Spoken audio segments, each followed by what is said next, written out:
Bwindi, a visit to the park. Dawn in Africa. Here in Kampala, Uganda, a crested crane joins the dawn chorus. A group of environment teachers have chosen to wake early for a visit to Bwindi Mountain Gorilla Park. The van, with the group of teachers, heads north out of Kampala town. At the Bwindi Park office, the teachers meet two of the park workers, Phoebe, a community worker, and William, a park ranger. The cooperation with local communities is well illustrated when looking at the zone planning for the park. There are 4 zones: multiple use zone, the high protection core zone, the tourism zone, and the community zone of parishes that border the park. The multiple use zone is a number of peripheral areas around the park. Here, each parish is allowed to enter the park to carry on traditional activities, collecting firewood, plants and medicines, and beekeeping. The honey produced is very good. Inside the park is the core zone, which is highly protected. The tourism zone for tracking gorillas is near Bwindi. The 4th zone is one that lies outside the park and is the community involvement zone. Bwindi Mountain Gorilla Park is not just a tourist attraction.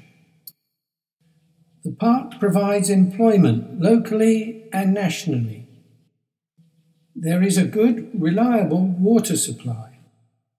The park is important to many different people in many different ways. There are extra economic activities such as providing food, transport and handicraft. The park is internationally famous and important for its wildlife. Over 90% of Uganda tourists head for the gorilla parks.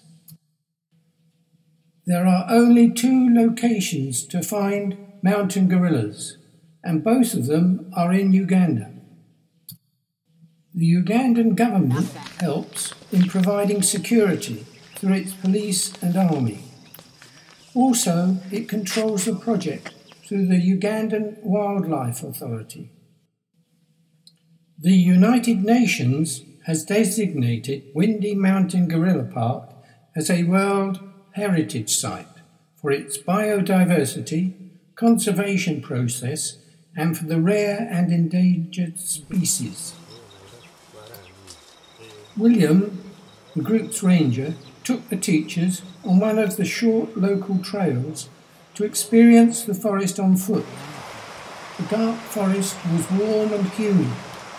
The thermometer showed a temperature of 72 degrees Fahrenheit with a maximum of 85 Fahrenheit and a minimum of 51 Fahrenheit. Bwindi is one of the local parishes and includes the park offices and other facilities. It was time to return, passing small and large tea farms and travelling on a narrow, bumpy road over the mountains through a forest reserve.